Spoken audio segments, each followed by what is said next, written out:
Let's review retinopathy of prematurity.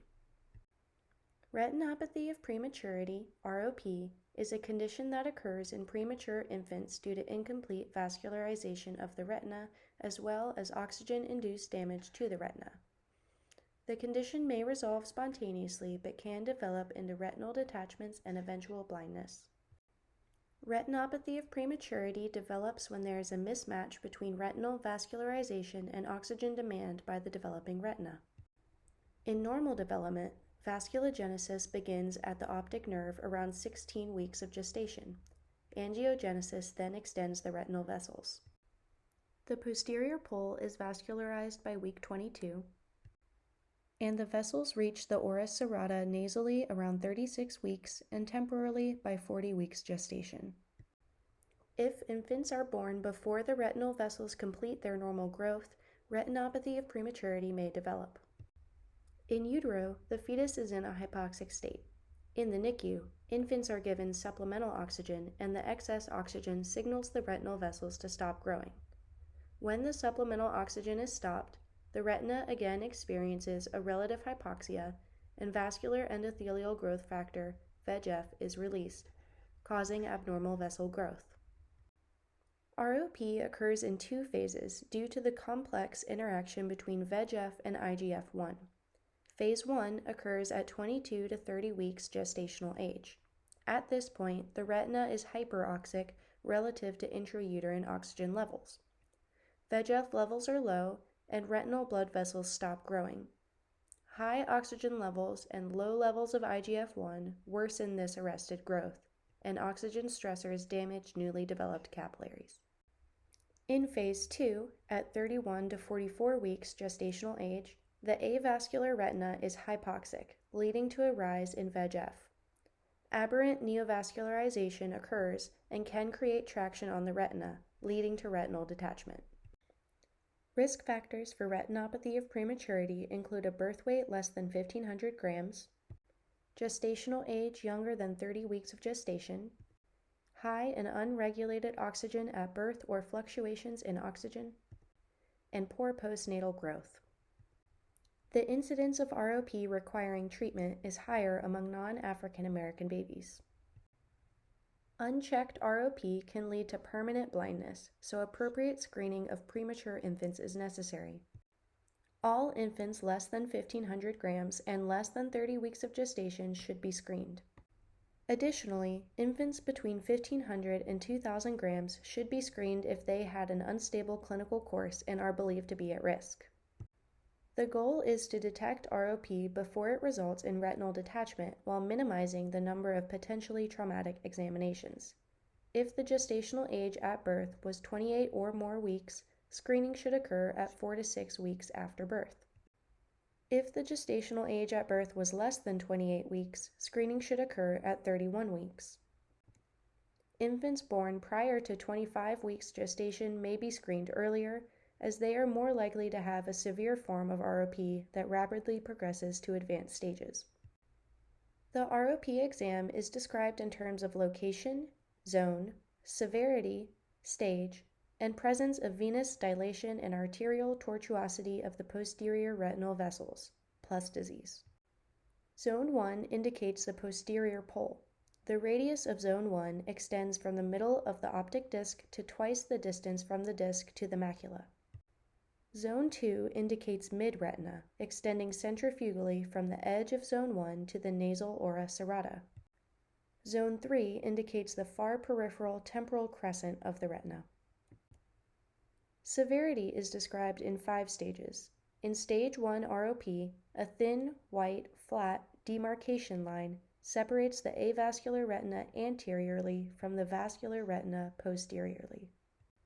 This patient has Stage 1 ROP.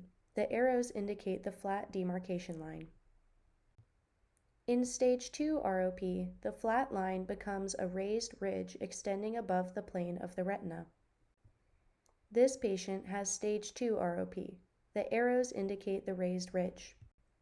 In Stage 3 ROP, there is new abnormal vessel growth extending from the posterior edge of the ridge into the vitreous. This can create a ragged appearance of the ridge. This patient has stage 3 ROP. The arrows show the ragged appearance of extraretinal fibrovascular proliferation. In stage 4 ROP, partial retinal detachment develops. A stage 4 retinal detachment can be exudative or tractional. This is broken down further into stage 4A, when the retinal detachment does not include the fovea, extrafoveal, or stage 4B, when the fovea has detached, foveal. This patient has stage 4B ROP. The star marks the dragged appearance of the optic disc, and the arrow highlights the straightening of the arcuate vessels. In stage 5 ROP, there is complete retinal detachment. This detachment is typically tractional and funnel-shaped. Stage 5 is further broken down into 5A, the optic disc is visible, 5B, the optic disc is not visible, and 5C, the optic disc is not visible and there are anterior segment abnormalities. Changes shown here include anterior lens displacement, marked AC shallowing, and central iridocapsular endothelial adhesion. The star marks central corneal opacification. Aggressive ROP, AROP, is a rapidly progressing posterior ROP that can bypass the typical progression of stages. Stage 3 can often appear as flat neovascularization. In AROP, peripheral features include areas of avascular retina without obvious demarcation lines or ridges, shown here by the arrows, as well as vascular loops. Fluorescein angiography can be helpful in these cases to monitor exam changes. In addition to zone and stage, ROP is described by the presence of plus disease. Plus disease occurs due to marked vascular shunting of blood to the retina. Exam will show venous dilation and arterial tortuosity in zone 1.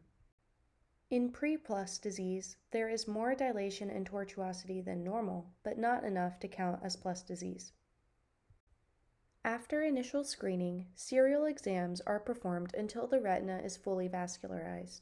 Timing of follow-up exams depends on exam findings and can range from less than 1 week to 2 to 3 weeks.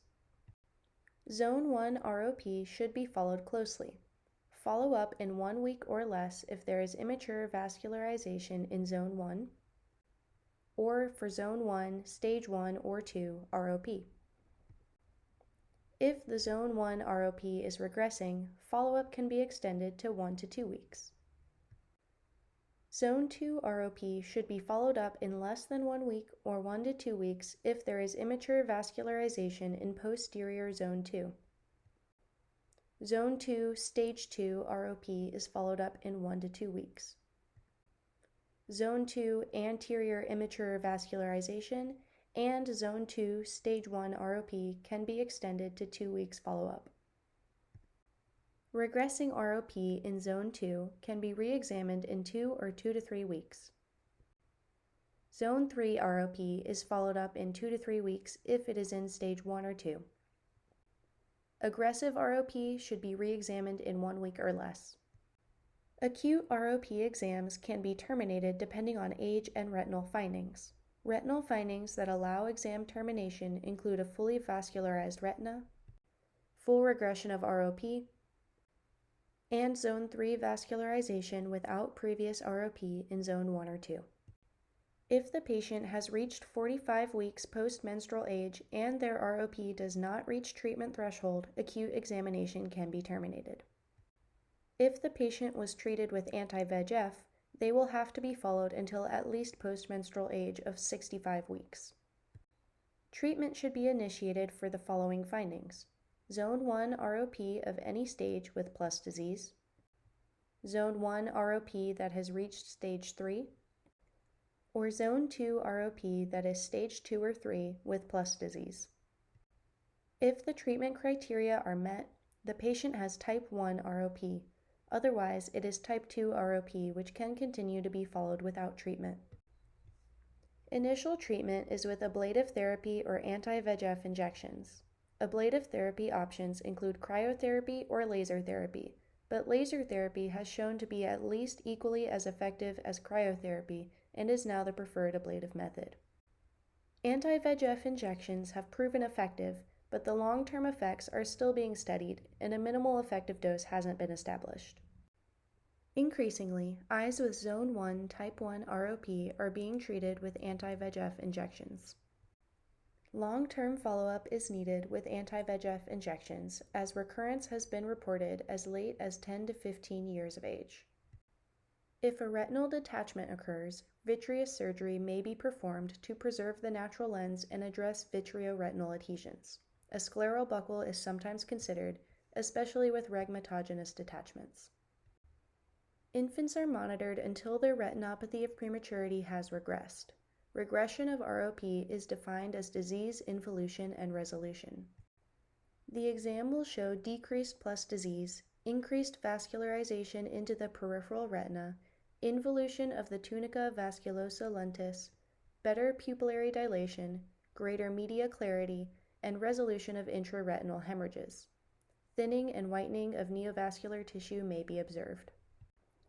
Sequelae of involution include peripheral avascularity, abnormal branching and arcades, pigmentary changes, and vitreoretinal interface changes.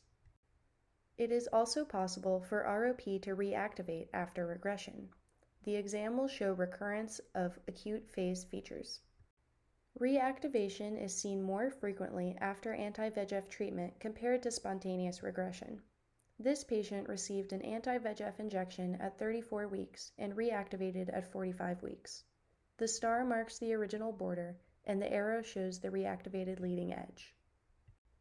90% of cases of ROP resolve spontaneously and only need to be monitored. When appropriate, treatment reduces unfavorable outcomes from 52% to 30% at 15-year follow-up. Reports are showing better outcomes with anti-VEGF treatment, but additional studies are needed. If the ROP progresses to an untreatable retinal detachment, the outcome is poor and may lead to blindness.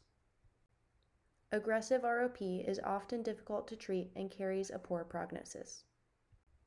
Children who have had retinopathy of prematurity need to be followed regularly, starting at 4 to 6 months after discharge from the NICU.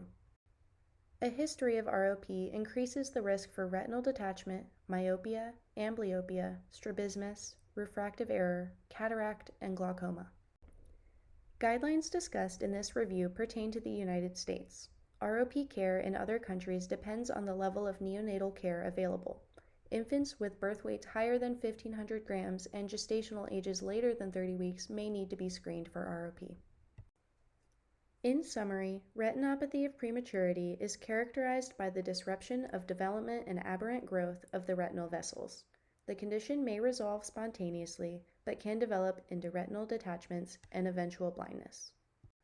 Risk factors of ROP include gestational age less than 30 weeks, birth weight less than 1,500 grams, high and unregulated oxygen at birth or fluctuations in oxygen, and poor postnatal growth. All infants less than 1,500 grams and less than 30 weeks gestation should be screened with a dilated fundus exam.